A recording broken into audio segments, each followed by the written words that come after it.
Bonjour, dans la série des héros de la foi, connais-tu Sojourner Truth?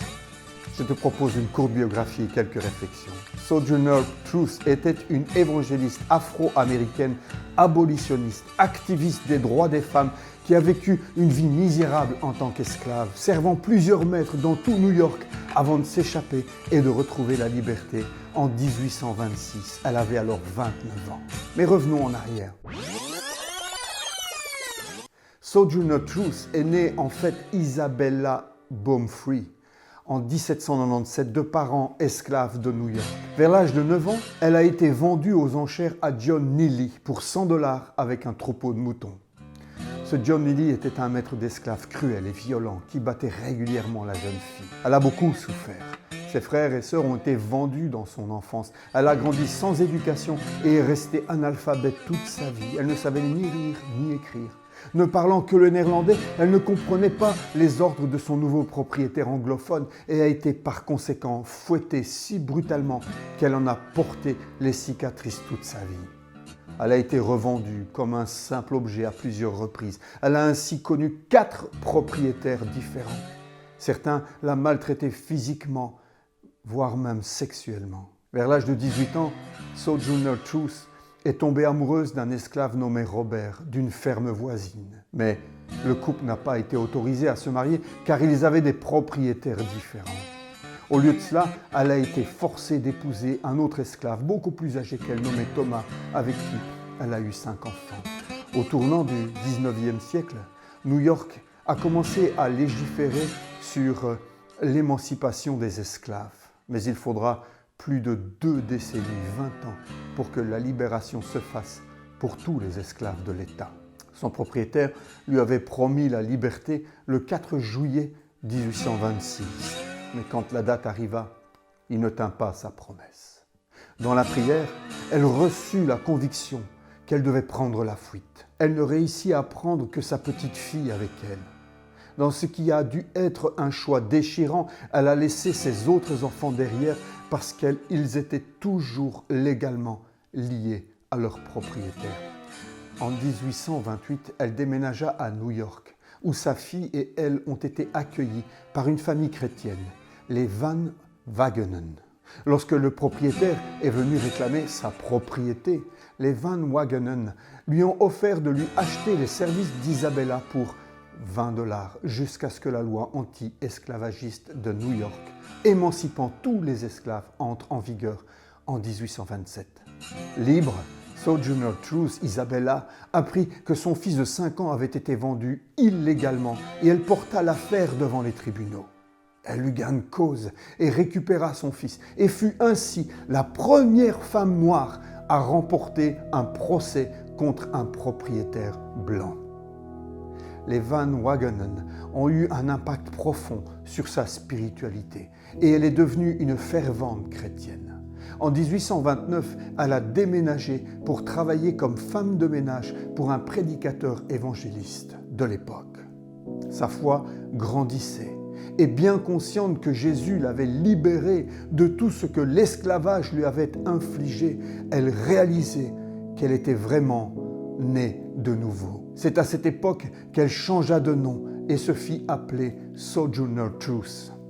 Elle voyageait à travers les États-Unis pour prêcher l'Évangile et demander l'abolition de l'esclavage. Ce n'était pas facile. Alors que l'esclavage avait été aboli dans ces régions, la discrimination persistait et elle était fréquemment critiquée et attaquée. En 1851, à la Convention des droits des femmes de l'Ohio, Truth a parlé de l'égalité des droits des femmes noires. Les journalistes ont publié différentes transcriptions du discours dans lequel elle a utilisé la question rhétorique qui l'a rendue célèbre « Ne suis-je pas une femme ?» pour souligner la discrimination dont elle a été victime en tant que femme noire. Ce discours est devenu son discours le plus célèbre parmi beaucoup d'autres. Voici un extrait.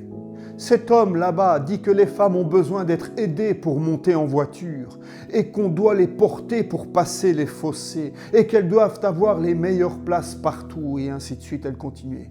Et elle dit « Ne suis-je pas une femme ? Regardez-moi, regardez mon bras. J'ai labouré planté et rempli des granges, et aucun homme ne pouvait me devancer. Et ne suis-je pas une femme? Je pouvais travailler autant qu'un homme lorsque je trouvais du travail, ainsi que supporter tout autant le fouet. Et ne suis-je pas une femme? J'ai mis au monde 5 enfants, et vu la plupart d'entre eux être vendus comme esclaves. Et quand j'ai pleuré avec ma douleur de mère, personne, à part Jésus, ne m'écoutait. Et ne suis-je pas une femme? Un fameux discours.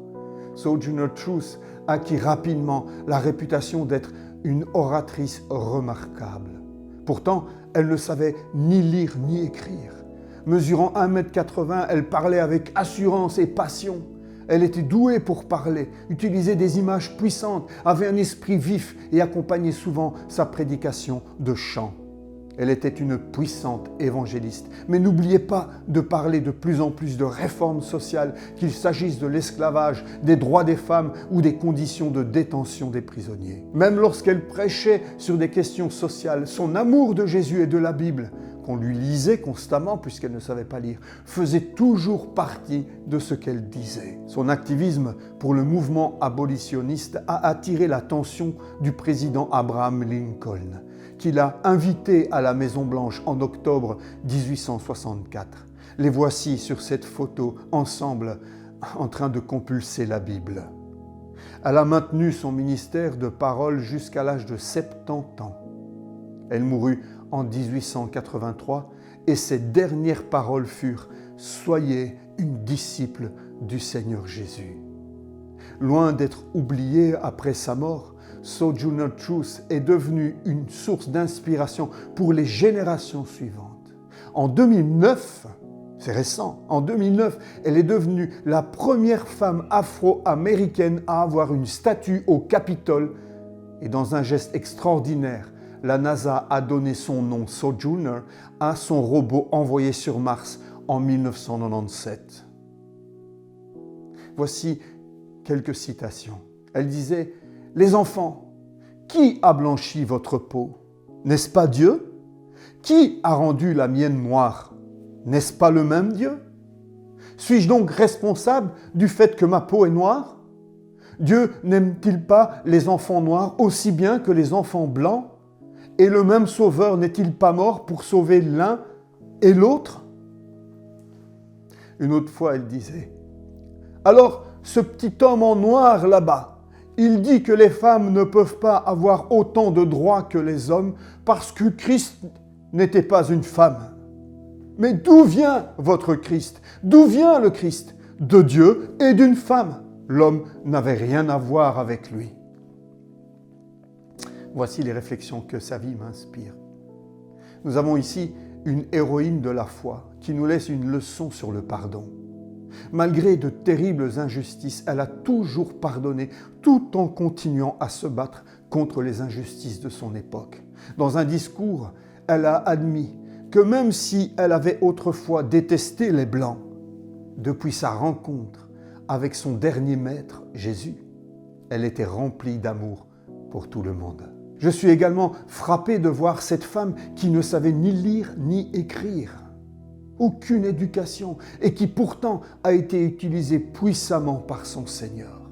Dès sa conversion, elle qui avait grandi comme esclave est devenue une femme pleine de confiance et déterminée à remplir la mission que Jésus-Christ lui avait confiée. L'analphabète a prêché l'Évangile devant des milliers d'hommes et de femmes. Nous n'aurons aucune excuse à donner devant celui qui nous invitera à rendre compte de nos talents. Pensez-y maintenant. Dans la description de la vidéo ci-dessous, prenez le temps de découvrir la merveilleuse équipe qui permet la publication de ces capsules. Je joins également quelques liens vers plus d'informations sur cette héroïne extraordinaire. Si vous avez aimé, je vous invite à partager le plus possible sur les réseaux sociaux pour faire connaître au monde ces héros de la foi et le héros Jésus qui les a motivés. Likez, c'est bien, mais partager, c'est mieux. Gloire à Dieu pour cette héroïne de la foi.